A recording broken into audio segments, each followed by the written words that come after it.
ओम नमः शिवाय।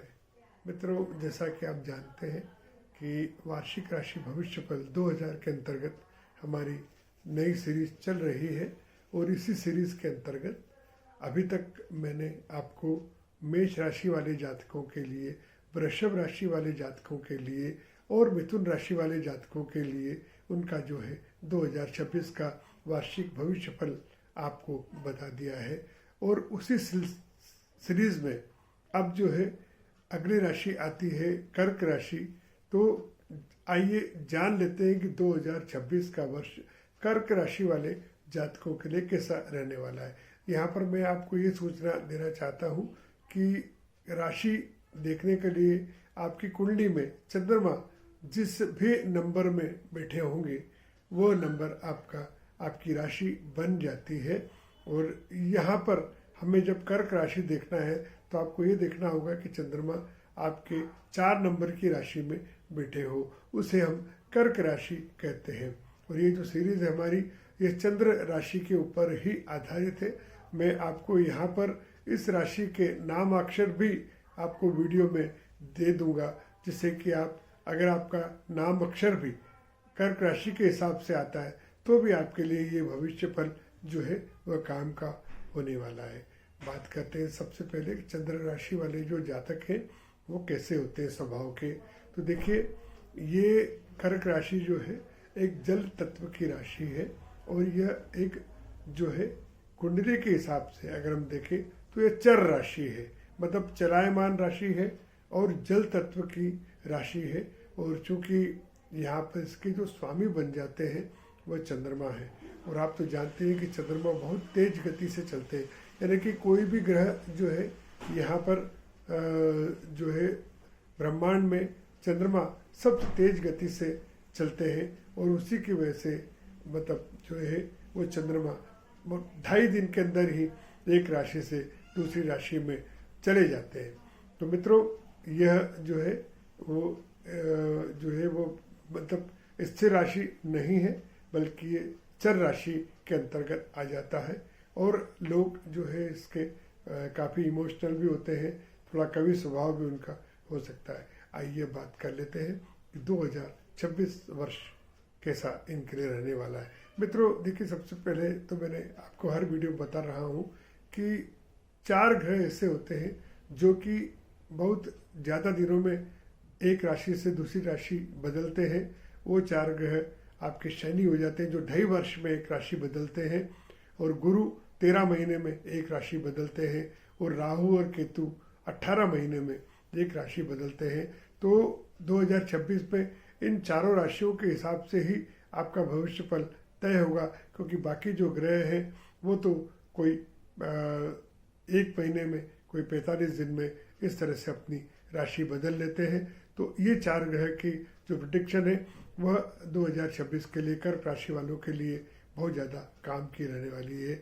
बात अब करते हैं हम शनि से। तो मित्रों, शनि की सबसे बढ़िया बात यह है कि इनको शनि का जो ढैया चल रहा था, ये 2025 में जो है वो अब इनका शनि का ढैया ख़त्म हो गया है। तो अब इनकी कुंडली में ढैया बिल्कुल भी नहीं है, शनि की 7.5 या ढैया नहीं है। तो कम से कम शनि की 7.5 और ढैया तो अब इनको नहीं रहेगी। और कुंडली के हिसाब से अगर हम देखें तो शनि जो है वो इनके 9वें घर में आ रहे हैं, 9वें भाव में जो है शनि आ रहे हैं। और 9वें भाव से उनकी दृष्टि जो है आपके 11वें भाव में रहने वाली है, और 7वीं दृष्टि इनके आपके 3रे भाव में रहने वाली है। तो देखिए, 9वां और 3रा घर कहीं ना कहीं एक तो आपको घर से दूर, और दूसरी बात है जॉब वगैरह में थोड़ी परेशानियां तो दे ही रहा है। और परेशानी देने के साथ में, क्योंकि यहाँ पर अगर हम देखते हैं तो जो है ये आपकी जो शनि है वो आपके 7वीं और आपके 8वीं राशि के मालिक, मतलब मालिक बन करके 9वीं राशि में आए हुए हैं। तो ये आप मान करके चलिए कि कहीं ना कहीं जॉब में परिवर्तन दिखा रहे हैं। थोड़ा यहाँ पर आपका भाग्य का साथ आपको कम देगा। और 1 जनवरी से लेकर के अगर हम देखें तो 17 मई तक शनि अपने ही नक्षत्र में रहने वाले हैं। तो वो समय थोड़ा सा आपके लिए अच्छा रहेगा, क्योंकि इसमें जो है वो शनि बहुत ज़्यादा आपके लिए खराबी नहीं करेंगे।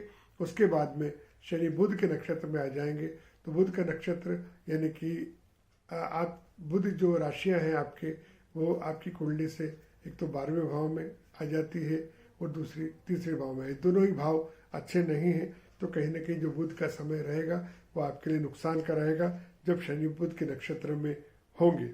और उसके बाद में कुंडली के हिसाब से 27 जुलाई से लेकर के जो है वो 11 तारीख तक, 11 दिसंबर तक जो है वो शनि वक्री पे रहेंगे। तो वक्री होने के साथ कहीं ना कहीं शनि के फल और भी ज़्यादा परेशान करने वाले रहेंगे। तो आपको थोड़ा सा ध्यान रखने की आवश्यकता है शनि के ये इस गोचर के दौरान। बात कर लेते हैं अब गुरु के। जो भी शनि की खराबी है कहीं ना कहीं गुरु आकर के उसे थोड़ा सा ठीक करेंगे।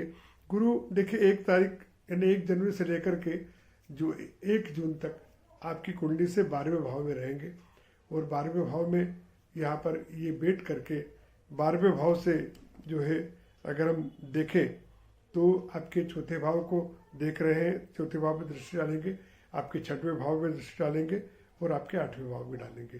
तो कहीं ना कहीं जो है गुरु की ये दृष्टि, अगर आपको कोई किसी प्रकार का रोग या आपका कोई कर्जा है तो उससे थोड़ा सा आपको मुक्ति दिलाते हुए दिखाई दे रहे हैं। अगर आप किसी प्रकार की कोई प्रॉपर्टी लेने का सोच रहे हैं तो ये जो समय रहेगा गुरु की दृष्टि मतलब जून तक का जो समय है उसमें आप वो काम कर सकते हैं।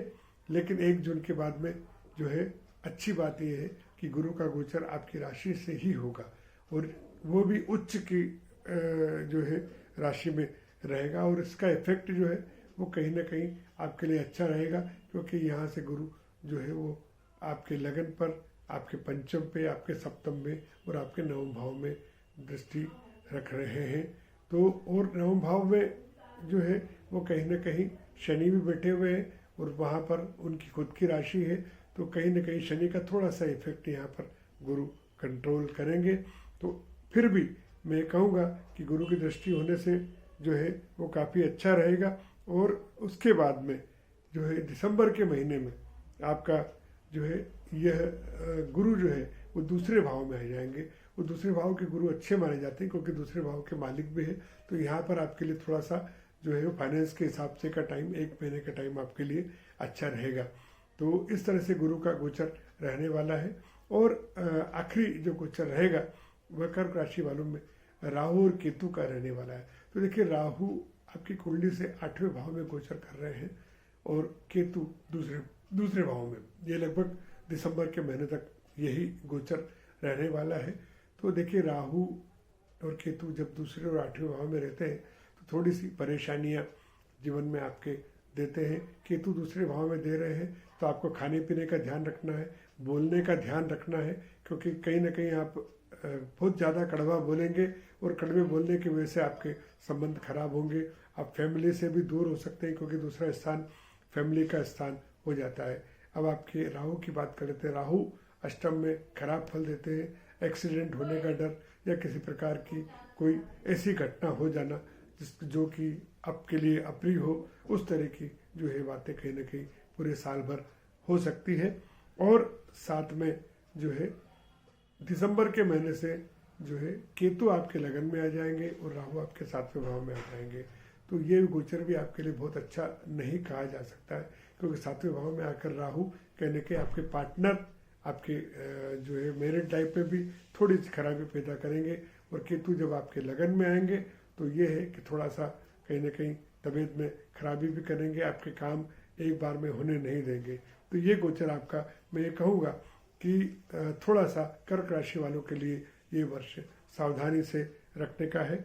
और हाँ, आप जो है दुर्गा चालीसा का जो है आप पाठ करते रहें, क्योंकि देखिए लाइफ में थोड़ा सा चेंजेस तो आने की जो है संभावना इस जो है वर्ष में लग रही है। तो आप जरूर से जो है वो सावधानी पूर्वक कोई सा भी कार्य करें, किसी प्रकार की कोई गारंटी न दें और हो सकता है कि आपका जॉब चेंज हो, तो उसके लिए आप तैयार रहें। और अगर आपको जो मेरे वीडियो हैं वो अच्छे लगते हैं तो आप उसे शेयर कर सकते हैं, मेरे चैनल को सब्सक्राइब कर सकते हैं और अपने किसी मित्र को दे सकते हैं, क्योंकि उनके लिए हो सकता है कि जो मैं जो भी अपनी तरफ से गाइडेंस दे रहा हूँ उनके लिए अच्छा हो। तो आज के लिए बस इतना ही, और अगले अंक में सिंह राशि यानी लियो वाले जातकों के लिए उनका वार्षिक भविष्य फल लेकर के आऊँगा। तब तक के लिए मुझे आज्ञा दीजिए। ओम नमः शिवाय।